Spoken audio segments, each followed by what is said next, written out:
Welcome to PA Timber Goose. Today is December 10th. Another chilly Saturday morning. Let me move out of the sun here a little bit. Yeah, it looks better. Another shot above me on top of the ridge. And I still have yet to see a deer. Lots of layers on today. It's very cold. Just got done eating my lunch.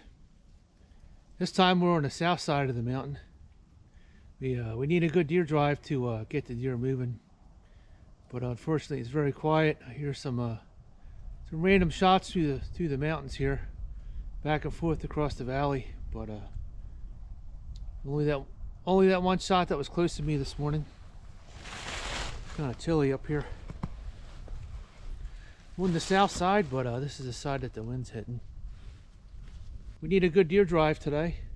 That would definitely get the deer moving, but unfortunately, there's not too many hunters in here today. There's a few at the parking lot at the bottom. We've had some, I've seen some very good deer drives and some very bad ones over the years. Some people do big deer drives, some people do small deer drives. Some were very noisy when they go through the woods. Some are very silent. Some of the better deer drives I've seen over the years were actually small drives, and they made no noise. Basically, they would put a lot of blockers on the side and a few guys at the end and two in the middle, and they would go across the ridges and the benches very quietly, not making any noise.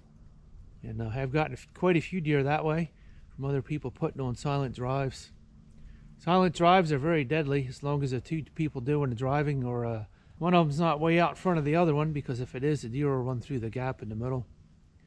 But you don't really have to make a lot of noise or bang on the trees. The deer will hear you coming, and they'll either run down the middle, or they'll cut to the right or cut to the left.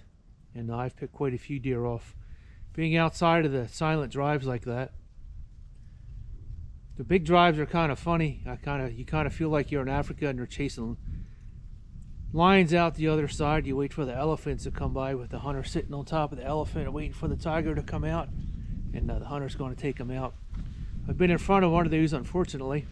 Hunting partner and I were in front of one of these quite a few years ago, and his son was probably about 11 or 12 years old, and there were so many people coming at us, we didn't know what to do. So fortunately, the area that we were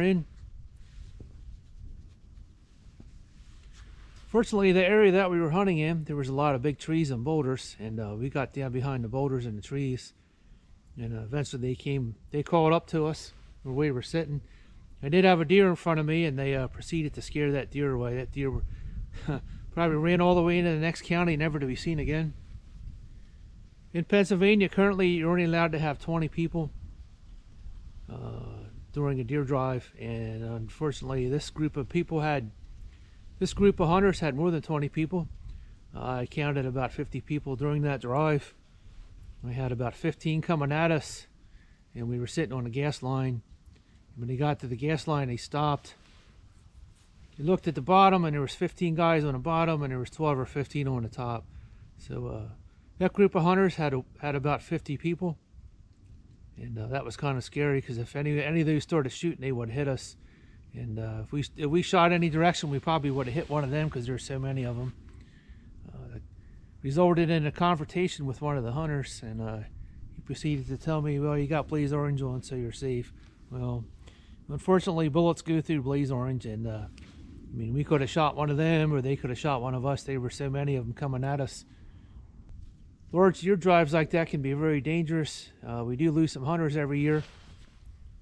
The hunters lose track of where each other are, and they get some crossfire. Somebody always ends up getting wounded, or there can be a fatality from those drives. If they're done correctly, they can be safe, but a lot of times people panic, they get deer fever, and they start throwing lead, and that has a very unfortunate outcome. I've done quite a few deer drives over the years, and we've pushed a lot of deer out. Fortunately, not to the people we were hunting with. They ended up running into another hunter, and another hunter shot them. But deer drives can be very tricky, and some people are very good at doing deer drives. You got to be in the right spot at the right time, and you got to make sure you stay in a line and you know where everybody is. Go very slowly, and If you're going too fast, the deer will blow out the other end, and they'll blow by you so fast you won't even know what went by. If you run a slow drive, they will come out at a slower pace, and you have a better chance to harvest one of them. Very quiet. Still no shots. I think the deer up here are all hiding on the next mountain where there's no hunters or on their private property. I'm going to walk down the ridge here and see if I can catch something sitting on the bench. Supposed to get some snow tomorrow, 1 to 2 inches, and that'll be the second snow up here for the year.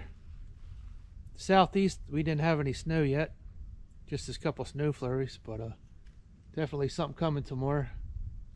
Fronts always make the deer move, and they're always good if you're going to hunt. Let me turn the camera around here. You can see how high up on the mountain I am. It's very beautiful up here. Still a little chilly, got a little bit of wind on the top. Pan around here, get the panoramic view. A lot of hemlocks at the bottom of this mountain. This side over here is covered in white pine. Perfect spot for a deer to lay in the sun. You can hear some shots in the background. That's a couple of mountains away, and this valley's pretty quiet today. A lot of times when you have a lot of hunters on the same side of the mountain, if they start walking around, they'll push deer out to the other hunters. Fortunately, where I'm at today, there's not many people on this side of the mountain. I don't think anybody will be pushing any deer to me. It's very quiet. Ever been in front of a giant deer drive? How do you feel about that? Are they safe or dangerous? How many people do you think are the best number to put on a deer drive? And let me know down in the comments. Thanks for watching PA Timber Ghost today. Like, share, and subscribe. Hit that notification bell. Every time a new video goes up, you'll be notified. And check out the community page. I got a few surveys on there. Welcome to PA Timber Ghost 2, a new channel for the PA Timber Ghost series. And as always, thanks for watching, and we'll see you on the next video.